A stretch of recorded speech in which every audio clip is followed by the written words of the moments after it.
क्या आपने कभी आसमान में उड़ते हुए हवाई जहाज को देखा है और सोचा है, ये लोहे का इतना बड़ा पंछी हवा में कैसे टिका रहता है? ये सवाल सदियों से लोगों को हैरान करता आया है और इसका जवाब भौतिक विज्ञान की अनोखी दुनिया में छिपा है। हवाई जहाज जादुई लग सकते हैं, लेकिन वे असल में कुछ बुनियादी वैज्ञानिक सिद्धांतों के कारण उड़ते हैं जो हमारे आसपास हर जगह काम करते हैं।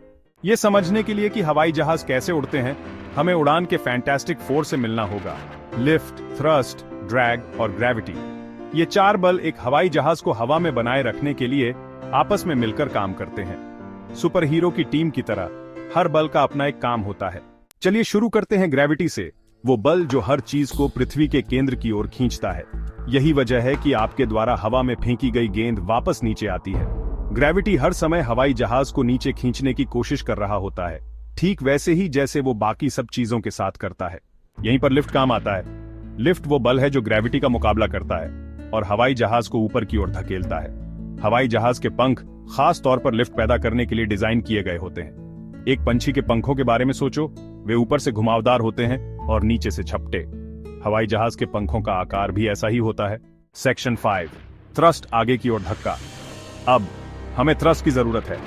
थ्रस्ट वो बल है जो हवाई जहाज को आगे बढ़ाता है। जेट इंजन्स या प्रोपेलर थ्रस्ट पैदा करते हैं, जैसे कार का इंजन उसे आगे बढ़ाता है। थ्रस्ट ही हवाई जहाज को ड्रैग को दूर करने में मदद करता है। सेक्शन 6, ड्रैग, प्रतिरोध। ड्रैग हवा का धीरे चलो कहने का तरीका है। यह वह बल है जो हवा में हवाई जहाज की गति का विरोध करता है। हवाई जहाज का आकार, खासकर उसके पंख और बॉडी, ड्रैग को कम करने के लिए डिजाइन किए गए होते हैं। सेक्शन 7, पंखों का जादू। हवाई जहाज के पंखों के खास आकार को याद है? यही आकार लिफ्ट पैदा करने का राज है। जब हवा पंख की ऊपरी सतह पर बहती है तो उसे पंख के नीचे बहने वाली हवा की तुलना में अधिक दूरी तय करनी पड़ती है। दूरी में इस अंतर से हवा के दबाव में अंतर पैदा होता है। पंख के ऊपर हवा का दबाव उसके नीचे के दबाव से कम हो जाता है। दबाव में यह अंतर एक ऊपर की ओर बल बनाता है। यही लिफ्ट है। यह ऐसा है जैसे पंख को नीचे से ऊपर की ओर धकेला जा रहा हो। सेक्शन 8, उड़ान के रोजाना के उदाहरण।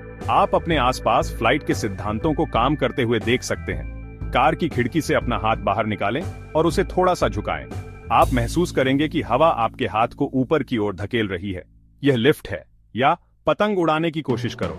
हवा थ्रस्ट प्रदान करती है और पतंग का आकार इसे हवा में रखने के लिए लिफ्ट बनाता है। सेक्शन 9, आकाश के विज्ञान को समझना। उड़ान के भौतिक विज्ञान को समझना केवल हमारी जिज्ञासा को शांत करने के बारे में नहीं है। ये उस अविश्वसनीय विज्ञान और इंजीनियरिंग की सराहना करने के बारे में है जो हवाई यात्रा को संभव बनाती है। तो अगली बार जब आप किसी हवाई जहाज को आसमान में उड़ते हुए देखें, तो उड़ान के fantastic four, lift, thrust, drag और ग्रेविटी को याद रखें, जो इसे संभव बनाने के लिए मिलकर काम करते हैं।